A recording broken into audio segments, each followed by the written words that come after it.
Last thing I would say too, before we jump in, we're running a little behind, which I knew we would, is if you're a worship leader, and Adam pointed this out earlier, is choose to learn to become a producer or to hear like a producer. This will change your life when it comes to running a rehearsal. And that just probably comes from I know that everybody's lives are super crazy and busy, but we all like music in here. And so that might come from setting up an hour a week that you create a song on your GarageBand on your computer. Just use the instruments on board to create a song to help you start hearing this is what that groove is doing and have the ability to communicate that groove. So you're doing this groove and I want you to do this groove. And you don't have to learn how to beatbox, but you need to learn, that's how I communicate with these guys. You need to learn a way to say, instead of going, good, God, it just doesn't feel right. Can we just different vibe or something? You need to learn what to say. You need to be hey, let's just go four on the floor. Just have some language and some vocabulary around, man, I know what the electric guitar is doing because I've listened to the song. And when I listen to the song, I've made it an exercise of mine when I'm riding in the car to go, what's the bass doing? Oh, hey, he dropped out of that verse. And then he came back halfway through. And this is how and so just start listening to music and making notes of asking yourself, how many keyboards are playing right now? How many synth parts do you hear? Where's the electric 2 guitar panned? Is it panned left or panned right? Is the lead line over there? Is it over there? And it'll help you develop a language. And I think that's a super helpful thing coming in because lots of times you don't have time to be creative. That's all the time the budgeting thing. You do have time if you set aside okay, we're going to rehearse for 2 hours on Thursday and then we're going to get there an hour and a half before the service on Sunday. So we're going to have 3.5, 4 hours of rehearsal. And that's amazing. I'm not even saying don't do that. That's amazing. You do have time to be creative. Typically, we leave creative time for one song. We have the provision to be creative on one song.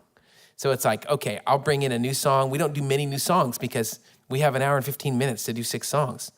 So I'll be hey, and come to find out, people don't, it's not great to do 3 new songs every week. We all know that, right? So I'll bring a new song. We have some time. We have a little bit of creative time, and people have a chance to speak into that.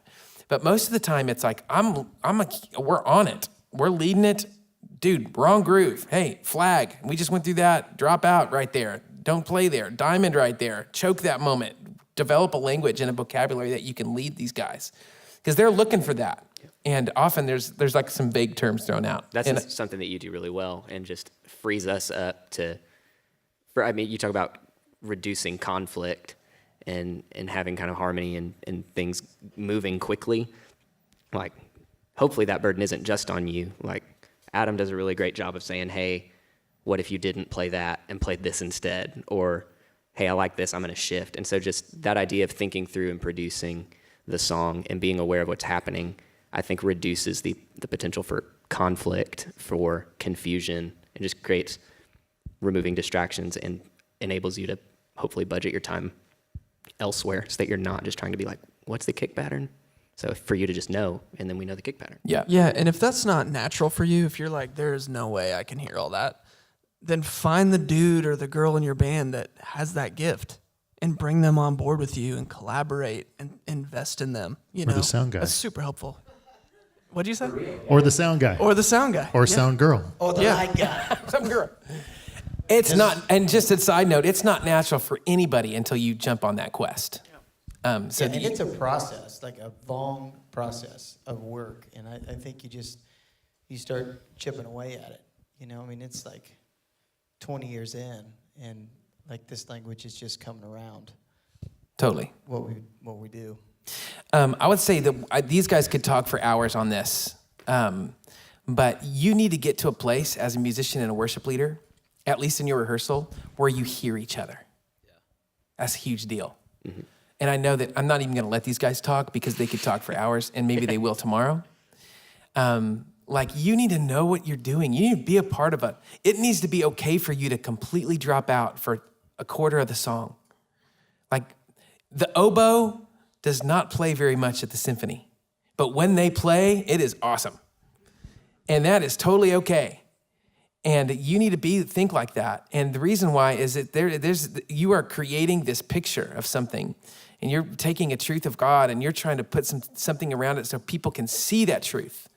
And so you just need to hear each other. And that's one of the huge, amazing gifts we have in Travis, because often Travis will chime in our ears and go, he'll talk to the electric guitar player and he will just tell him to do something different, or use a different pickup, or do something to get out of the way of the keys, or he'll tell the keys to roll out some this in his deal, or he'll tell, whatever it is, he'll chime in.